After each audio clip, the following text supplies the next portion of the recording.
My name is Scott Rice. I'm the event director, founder of the Z Manu World Champs. A Manu is a style of dive bomb and it's very special to New Zealand. Essentially what it is entering the water with your rear end first in the shape of a V, which really does a great job of making a big splash. ManuTech is a software that we use to measure various aspects of a Manu or a dive bomb. I was put in touch with the Professor of Biomechanics at AUT, Patria Hume, and we had a conversation. I explained the challenge we had. We knew that we were going to have a lot of people jumping into the water in close succession, and we needed a quick, fast way and transparent way and fair way to measure every single dive bomb and make sure we could find a winner fairly. So my name is Professor Patria Hume and I'm a Professor of Human Performance at AUT. So we adapted a biomechanics system that usually measures human movement to be able to measure the water. And that was the first in the world to be able to use that system and measure the splash characteristics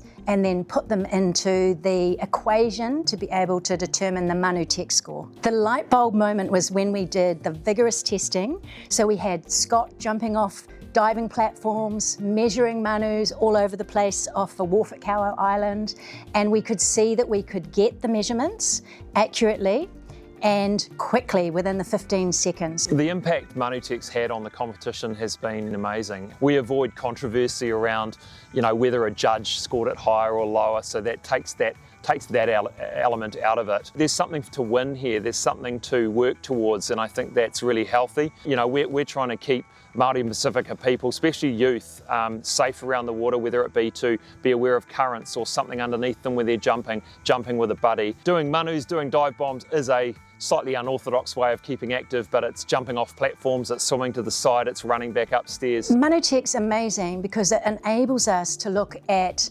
measuring the splash characteristics that us as humans, we just can't measure. The main challenge to overcome in measuring water is it's translucent. And so it's very hard to see by the human eye where the water drops are, whereas with the ManuTech system, we can see those water drops with accuracy.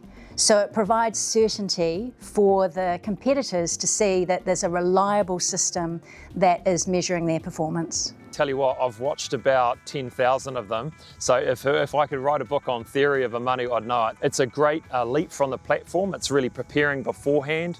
It's getting that flight perfect. It's getting into the position of a nice tuck at the bottom, hitting the water with the rear end and lower back, which does cause a bit of a back slap, but it's all part of it.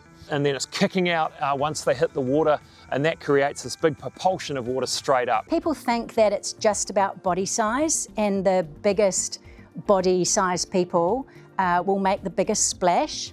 And while your body volume does contribute a lot to the splash height, the technique also really contributes. Splash or pop, I'd definitely say splash height.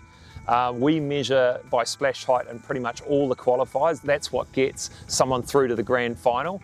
But at the final, we do introduce pop or sound with an underwater microphone, which is part of ManuTech. Splash height is always king. How would I rate my Manu? Still work in progress. No, don't ask me that one.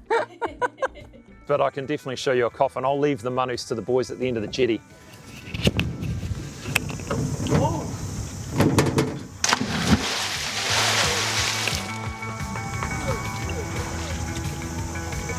That was so good. Is that all right?